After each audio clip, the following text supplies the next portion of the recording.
Okay, folks, welcome to Inner Shift, my podcast for mid career professionals who look successful from outside, but deeper within, they look for fulfillment that is missing.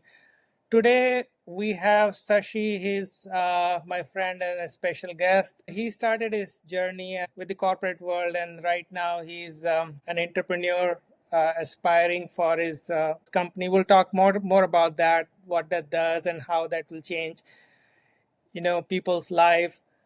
But in today's podcast, especially for the audiences, we will also go through what does it mean to be a leader in today's world. The workplace is changing and the requirements for the leadership is changing. So we'll just touch upon most of those. But before going in any of those, I will welcome Sashi and ask him to tell a little bit about him, about, who Shashi is, what does he like, where, and a little bit about his journey about entrepreneurship or the company he's running. Go Yeah, ahead. hi, Take it away. Thanks for having me on this podcast.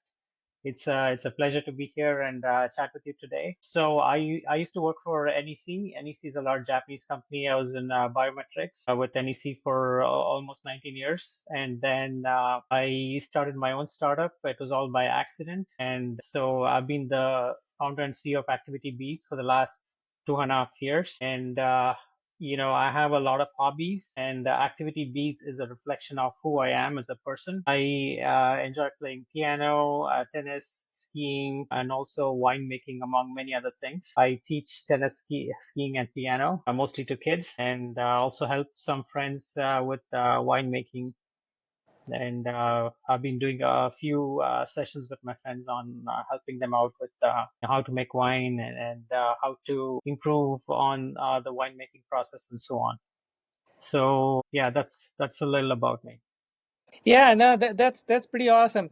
And guys, I want to say that on Activity B, it's a pretty unique concept, and I can tell you that we all need it. And I had a brief conversation with Shashi about it, where I am looking for the mates or who really are, who I will enjoy going and hiking for certain because they match my pace, they match my interest. So activity B is going to solve that problem. I was very fascinated about that. Shashi, do you want to tell a little bit more about what kind of problems it can solve, how it will help the folks in general? Yeah, sure. So, since I'm a tennis player and I string my own tennis rackets, so one day I was stringing my tennis rackets in my garage, and my neighbor who lived right opposite of my house, who I knew on a casual basis, came to me, walked up and said, "Oh, you play tennis?" And I said, "Yeah." And so he said he was a Division One level college player at Oklahoma State. And so I didn't know about him, that he played tennis. And, we know a lot of our neighbors, but we don't know what their interests are. Maybe we have some common interests with them that we don't know about. And so we started playing tennis. And I thought if we lived two houses down, he wouldn't have seen me swing my rackets and we wouldn't have connected. And that what led me to realize this problem that people don't have the ability to find out who in their neighborhood share their interests. And so that led me to down this path to build Activity Bees because there was no other product like it. Yeah, I mean, I was missing it all along. I mean, I go to Facebook, I go to this, that, and to be honest with you, I never find the right place even after doing so much research. So, guys, I am really looking out for this. I'll be more than happy to be the beta customer for Sashi. So we'll see how that goes. Yeah, you actually have a customer here, Shashi, when what to start. Thank you. Tell us about a little bit more about the job you were doing before the activity B. How was it like? Like, I know you were traveling, but what was the part that was really exciting you, and what were the part that you were like, I wish, somebody can change those. Have some thoughts on that? Right. Yeah, sure. No, I did love my job at NEC, because I come from an image processing background, having studied, I did my master's in computer science. So I really enjoyed my job, and it was a good nine to whatever a typical software job that you would encounter, and I had great colleagues and so on. But what I realized is when you're working for a large company, your focus is really narrow. You're only doing a few specific things because a large organization has a large number of people to do various tasks. When I was at NEC, my LinkedIn had maybe 70 people in my connections. Yeah. And now I have more than 2,000. I have met a lot of people in the last 2 years. I've met everyone from founders like me to billionaires. So it's been really an exciting journey, and I've learned a lot of things running a startup.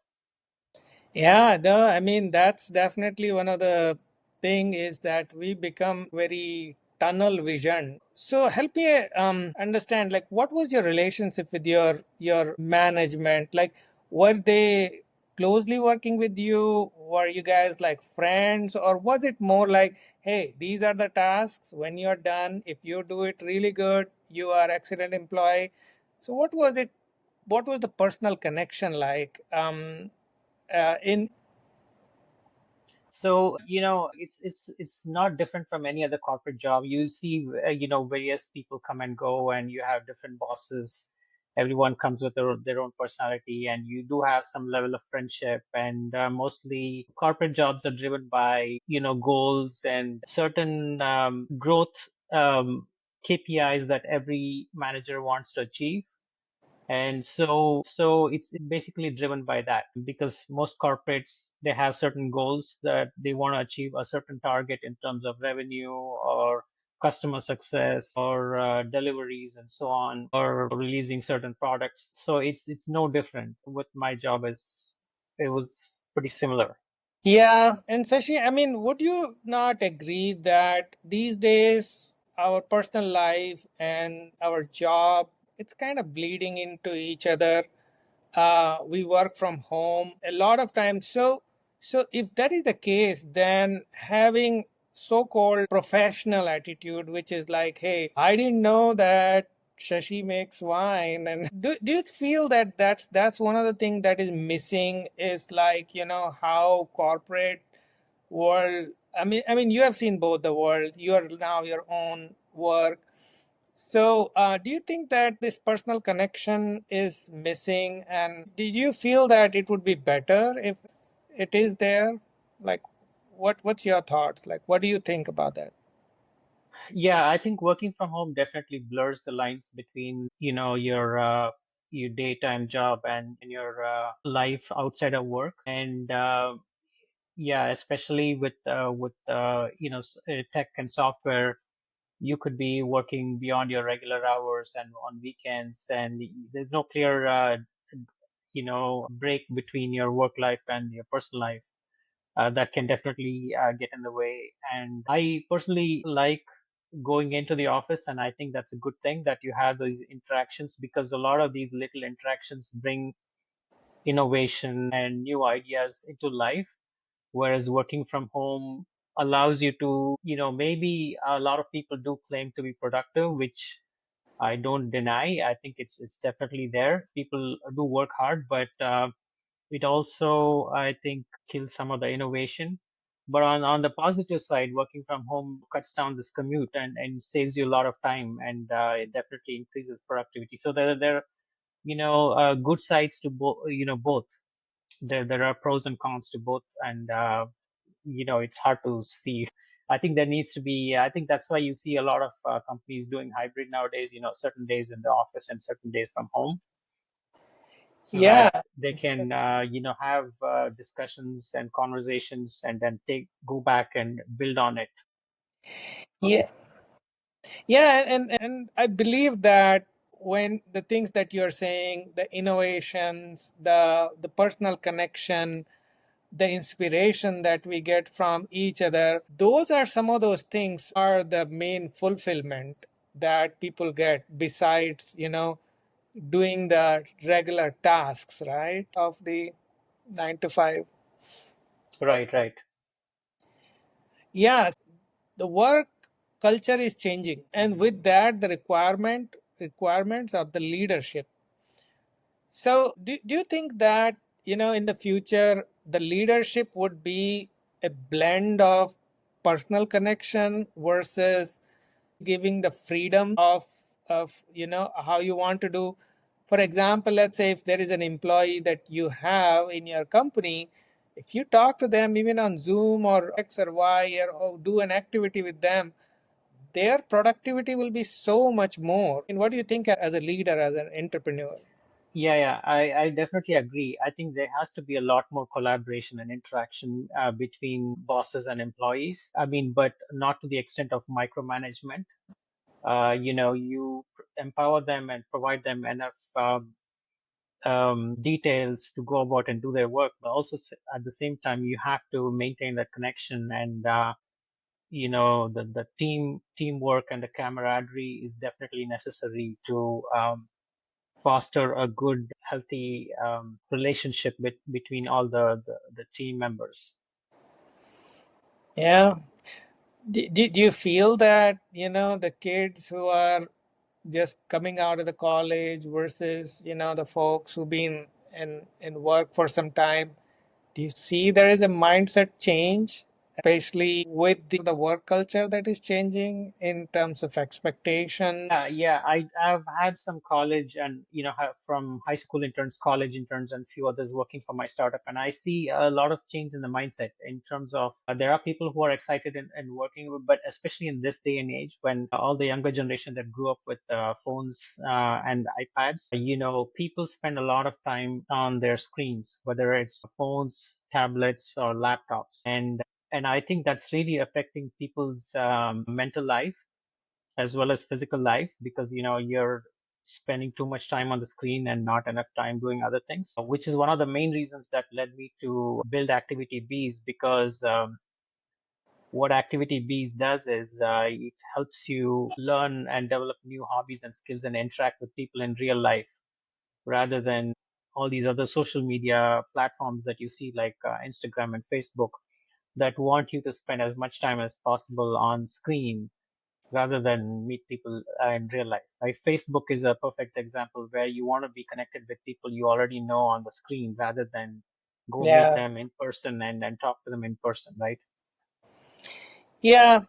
So let me ask you this. I mean, you are right now an employee and a boss, both of them. So the employee Shashi, what does that Shashi ask to the boss Shashi? Hey, is there any one thing is like, or does the boss Shashi, which one you like more? Like, what is, So, how do you balance the two? right, that's a very good question because when you're the CEO, Yeah. you're a boss of yourself, and while a boss may not have any external pressure, but you do have a pressure and you have your own goals. You Yeah. have to clearly define what are your goals, what is your roadmap, what are you going to accomplish this month, this year, maybe this week, and even today. You have to have a clear list of things that you want to achieve and accomplish. And for me, ever since I started my own company, the way I spend my time on a day-to-day basis has really improved a lot. Productivity is really, really important. You learn not to waste time. I go about having my to-do list for the day because if you don't have a to-do list, let's say you decide, okay, you have all these tasks that you want to do this week. But if you don't have a daily to-do list, then by the end of the day, you look at your day and see, oh, what did I do today? What was I going to do today? You have no idea because you didn't have you have to have a list of things that you want to accomplish every day and then look at the end of the day, did you do that or not? Yeah. And that really helps you figure out how are you spending your time. So that actually led me to do have a to-do list even for my personal things. Maybe I need to take care of my garden or take my kids somewhere, do whatever I have to do. You have to now have a list so that you know that you're doing off all these, checking off all these tasks that you are supposed to do. So basically, you are able to discipline yourself. Right.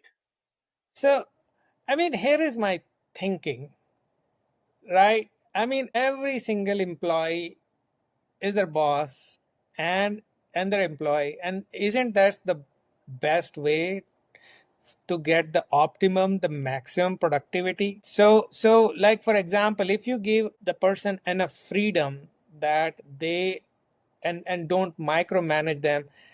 So this, what do you think about the concept of micromanage? I mean, how effective is that? I think micromanagement is definitely not an effective means because I think it puts a lot of stress on people and doesn't give them the ability to focus and do certain things. But at the same time, there has to be, everybody is different, right? I mean, if you have 5 team members, you're going to see various skill sets and various levels of productivity among these people. So you have to figure out a process that will help everybody accomplish their goals without actually micromanaging and checking and breathing on their necks, right?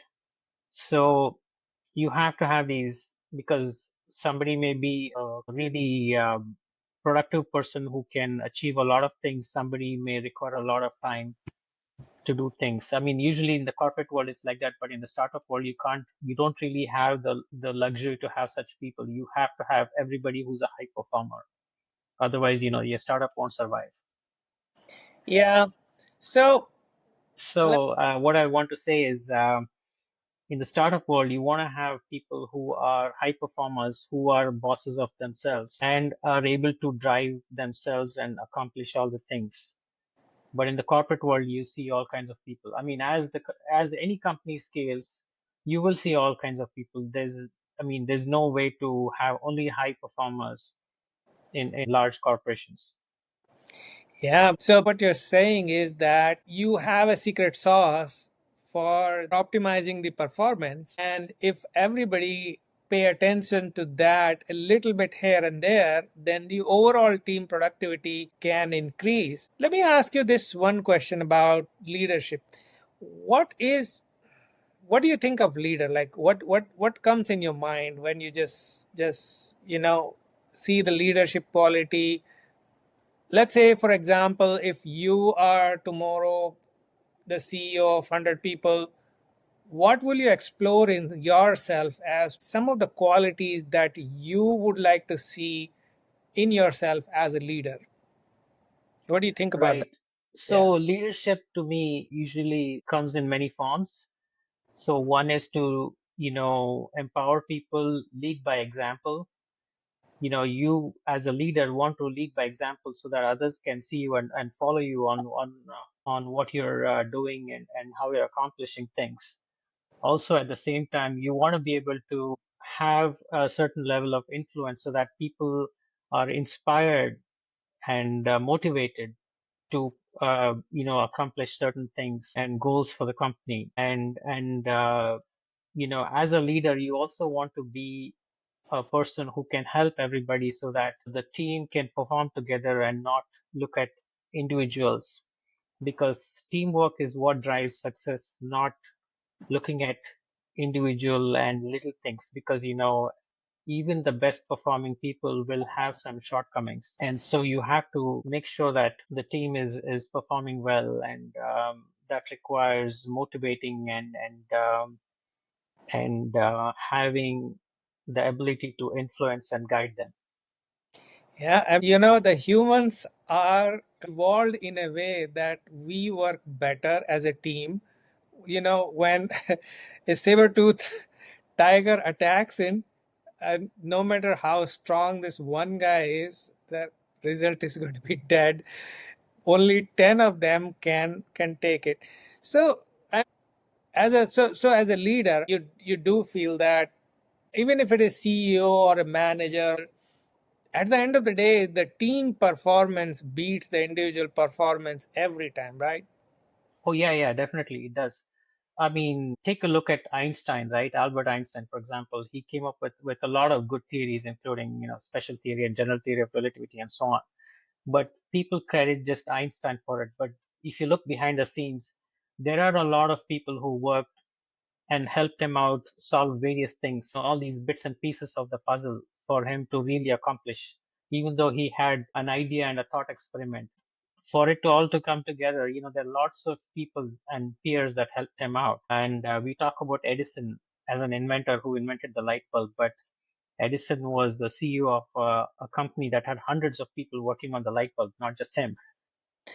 Yeah, and rather than assigning and tracking tasks, which I think is going to be taken over by AI very soon, I think giving directions and making person, individuals really get motivated or really feel inspired. I mean, is that really what leadership is about? Oh, yeah, definitely. Yes. Yeah. So what do you think? What kind of leader would you be? When your company will grow like 400 or 500 people strong, like what would we see like the day to day of Sashi? Hypothetical. Uh, I can't really pinpoint the exact things that I'd be doing because, as from my day one, the way I've been able to accomplish all these things that I have today, like for example, Activity Beast has 200,000 plus downloads. Yeah. When I started with on day one with a plan, you know, you don't know whether you're going to be able to build it and launch it. A lot of people haven't have ideas. They have great ideas, but they're never able to build or launch or do anything because the team falls apart or they are not able to launch a product, or if they launch and then nothing happens and then eventually they shut down. So a lot of things can go wrong, but the way you keep moving ahead is by looking at the next step. If you look too far ahead, you're not going to have a clear picture and you're going to get overwhelmed and you will be distracted. So you have to focus on the very, very near steps, the very next steps that you have to do and solve one problem at a time. When you solve one problem at a time, then you look at the next problem and you solve that and then the next problem and so on. It's the same thing with as a tennis player too. I mean, if you look at these professional tennis players, they're only thinking about what they're doing right now and not thinking anything else about how they're going to finish that point or how they're going to win that match. They're Yeah. And focusing on the exact very step that they're doing right now. So, I mean, even being, as a having a vision of the CEO, I mean, I have no idea what 400 employee company will look like, and I don't really want to think about that. yeah. So it's very difficult to say.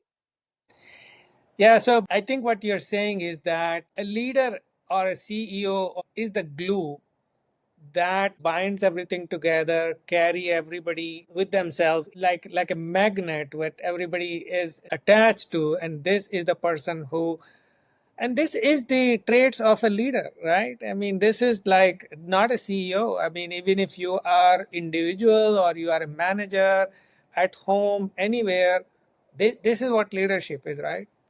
Oh yeah, definitely, yes.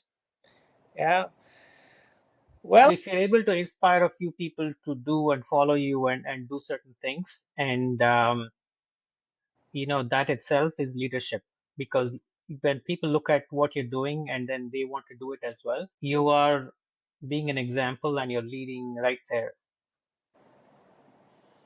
yeah. So let me ask you a couple of last questions, Shashi. So give me one trigger that told you that, hey, Shashi, now it's time to because take a plunge, do your own thing. I mean, these type of transitions don't happen overnight, and a voice in your head sometimes keep telling you. But what were some of the first indications where you said that? I mean, you could have had a normal job with easy and everything. What were some of the earlier indications or voices? Right. So, I've had a lot of startup ideas come along every now and then. but I never took up most of those things because I never felt like they were viable. And but this thought that the ability of finding people that share your interest in your neighborhood and the lack of it stayed in my head for a long time, and it kept coming back to me every day for quite a bit. And then one day I was skiing with some friends, and then suddenly I realized, okay, now I have to build this product because I spent enough time looking at all the existing products, and none of them were uh, providing the features that I was looking for. And so I thought, okay, there's no product like this, and I should go and build it. And that's when I started. And initially, you have a compelling thought that doesn't go away, right? It comes back to you every day for weeks or months, and then you know that, okay, this is something that I have to really build because you are really convinced that this solution will have an impact on society, or have a good use. Yeah, but you never had a thought that you will retire from one of the corporate jobs? I mean, that never occurred in your mind, Were you always looking, hey, if not this idea, I'm looking for the perfect idea, but when that comes, I'm on it.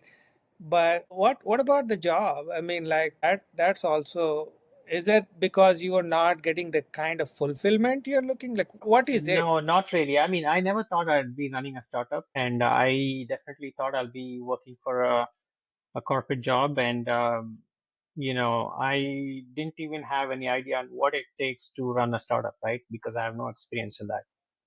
Yeah. But working on a startup is much harder. It's 10x harder than doing a regular 9 to 5 job. And you have the security of a job when you're, working for a corporate company, because you're going to get your you have all these nice perks and so on, but you don't get that in a startup. Yeah. And startup is a lot of hard work because you have to learn a lot of different things that you didn't learn before, and you're wearing many different hats. And it's definitely hard work, but the sense and fulfillment that you get, that you're building something, that you really have this vision and conviction that it's going to have an impact on the society, is what drives people to go and build things. Yeah, I mean, I think it's like a full circle.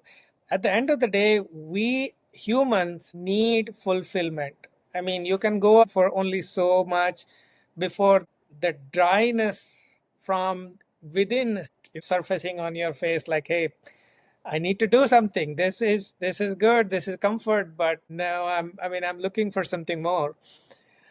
Well, Sashi, this was a great, great conversation. And I learned personally a lot about the startup culture and everything. Anything you want to, say to the audience, what is the difference? Though, like you're saying, you're doing 10x work, but still you are all motivated, wanted to do it, and given a chance, want to do it again, right? And so, what is it that makes this difference? Well, it's hard to have a motivation on a daily basis as a startup founder, because as my shirt says, you expect to go straight up in life, and life is never like that. It's a lot of ups and downs. You have a great day one day, and then you have a terrible day the next day. Yeah. Like life itself, a startup journey is also full of ups and downs. Uh, but you have to have, if you're motivated enough, and if you believe in what you're building, and you talk to a lot of people, and they say, yeah, this is a great idea, and there is market for this, and there is potential for growth and so on, and you know that you are heading the right way, right? And you want to keep heading in that path, Yeah. because if you're not heading in the right way, then you will know it soon, and things will start falling downward. Yeah, well, I really admire people who follow their passion. So it was a great, great discussion. I'm expecting and hoping to do more of these in future. But for now, folks, if you want to hear more of these discussions, then Inner Shift is your podcast. I'll bring more of them. But for now, thank you, Shashi. And it was great, great, great talking to you. Thank you, Jack Paul. It was a pleasure.